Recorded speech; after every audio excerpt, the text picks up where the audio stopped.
खजीना दिखा के ले आऊं, मैं उन्हें खुल्द का जीना दिखा के ले आऊं। मेरे करीम तू इतना नवाज दे मुझे, मैं अपनी माँ को मदीना दिखा के ले आऊं। मेरे करीम तू इतना नवाज दे मुझे, मैं अपनी माँ को मदीना दिखा के ले आऊं। जिनकी वालिदा हयात है ना, मैं कहता हूँ कि जन्नत आपको अगर चाहिए, कामयाबी चाहिए ना, तो माँ के कदमों से लिपट जाओ। एक तरफ एक तरफ वक्त के 100 वली बैठ जाए और एक तरफ आपकी माँ बैठ जाएगी ना, जो ताकत आपकी माँ की दुआओं के अंदर है ना, वो किसी के अंदर नहीं है। आज सोहेल कादरी को जो कुछ भी मिला है ना, मेरे पास आवाज नहीं है, मेरे पास आवाज नहीं, लेकिन मैं आपको तादी से नेमत को तो बात करता हूँ। मैं अपनी तरफ से न कोई ये मुकाबला है न मुबाहिला, ऐसा कुछ नहीं है। मैं अपनी तरफ से बात कहता हूँ, मुझे नात खानों से ज्यादा इज्जत मिली है, मुझे नात खानों से ज्यादा इज्जत मिली है। मुझे सिर्फ शोहरत नहीं मिली, मुझे अल्हम्दुलिल्लाह मकबूलियत मिली है, और उस मकबूलियत में मेरा मीम भी नहीं है। जो कुछ भी है ये मेरी माँ की दुआ है। माँ आपको कहूँगा, पूरी दुनिया जमजम पीती है, जमजम से शिफा पाती है। मैं कहता हूँ बेशक इस्माइल अलैहिस्सलाम की एड़ी से निकला है, लेकिन एक बात बताऊं, तुमने सिर्फ इस्माइल की एड़ी को देखा है, हाजरा का तड़पना नहीं देखा।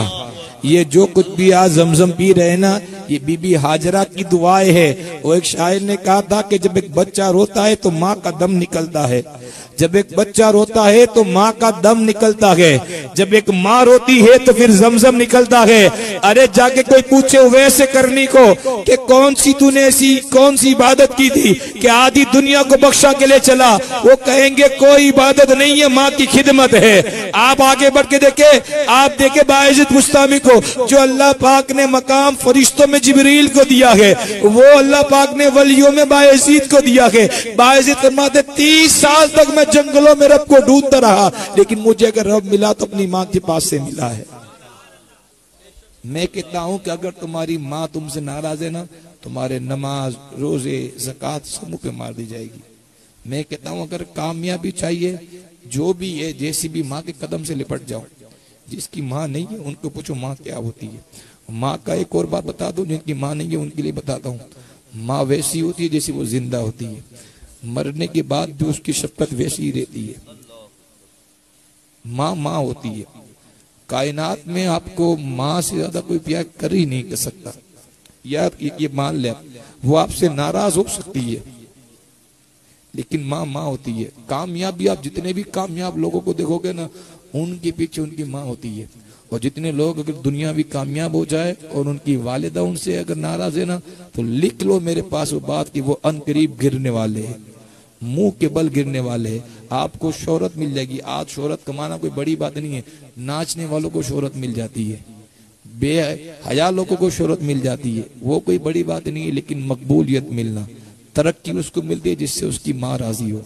माँ राजी है तो हर जगह कामयाबी है। मैं कहता हूँ कामयाबी खुद आपकी तरफ चल के आएगी, लेकिन कभी माँ के सामने बुलंद आवाज से बात ना करे। माँ को ये ना कि माँ तुझे कुछ समझ नहीं आता, तुझे सब पता नहीं चलता, तुझे ना खबर पड़े, तुझे पता नहीं चलता। कभी वैसे ही बाप है, अगर माँ के कदमों के नीचे जन्नत है ना, तो बाप दरवाजा है।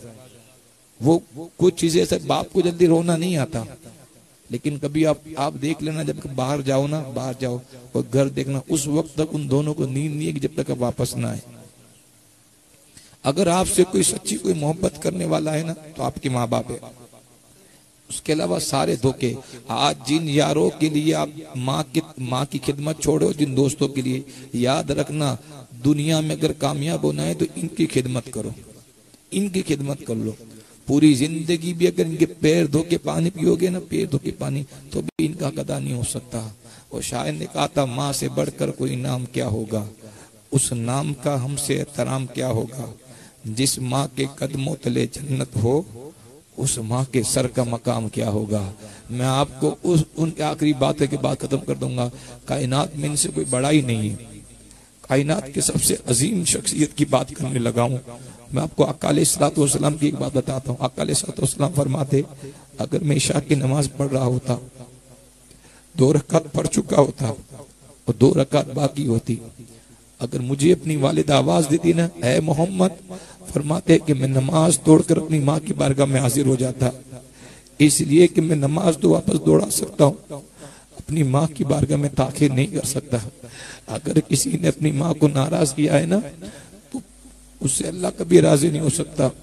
माँ बड़ी शफकत वाली होती है, बहुत मेहरबान होती है। एक मरतबा कदम पकड़ के कहते ए माँ तू मुझे माफ कर दे। वैसे ही बाप का दिल लुका है तो बाप के भी कदम पकड़ के दे बाबा मेरे वालिद मोहतरम मुझे माफ कर दे। देखिए फिर उनके दिल से जो दुआ निकलेगी ना, वक्त के 100 वली एक तरफ बैठ जाए, वक्त के 100 वली एक तरफ बैठ जाए और आपकी माँ की और आपकी बाप की दुआ निकलेगी ना, कामयाबी खुद आपके तरफ चल के आएगी। लेकिन सच्चे दिल से माँ की बारगाह में तौबा कर ले, बाप की बारगाह में उनको राजी रखे, आपने उनको राजी कर लिया, अल्लाह आपसे राजी हो जाएगा। जब 28 साल या 30 साल के बाद बायजीद बुस्तामी घर पे आए थे ना, तो अल्लाह बायजीद बुस्तामी घर पे आए ना, वालिद ने कहा क्या तुझे विलायत कुबरा मिल गई? तू जो विलायत के चक्कर में घूम रहा था 30 साल जन्नत तुझे मिल गई? कहा मेरी अम्मी नहीं मिली। बायजीद बुस्तामी की दाढ़ी बड़ी हो गई थी, बाल बड़े पहचानने में नहीं आ रहे थे। उस वक्त बायजीद बुस्तामी की माँ ने आसमान की तरफ देख रही की दुआ दी, परवरदिगार मैं सफेद बालों वाली हूँ, मैं अपने बेटे से राजी हूं, परवरदिगार तू भी इससे राजी हो जा, इसको विलायत कुबरा अता कर दे। वो 30 साल में रब राजी ना हुआ था। सफेद बाल वाली बूढ़ी औरत ने एक जो दुआ की, बायजीद को सय्यदुत ताइफा, जिब्रील वाला मकाम अल्लाह पाक ने वलियों अता कर दिया। माँ है। बस मैं दुआ करता हूं अल्लाह ताला जिनकी वालिदा हयात है अल्लाह ताला उन्हें उम्र खिजरी अता फरमाए, और जिनकी वालिद वाले साहब दुनिया से कूच फरमाए अल्लाह ताला उन्हें जन्नतुल फिरदौस में आला से आला मकाम अता फरमाए। एक शेर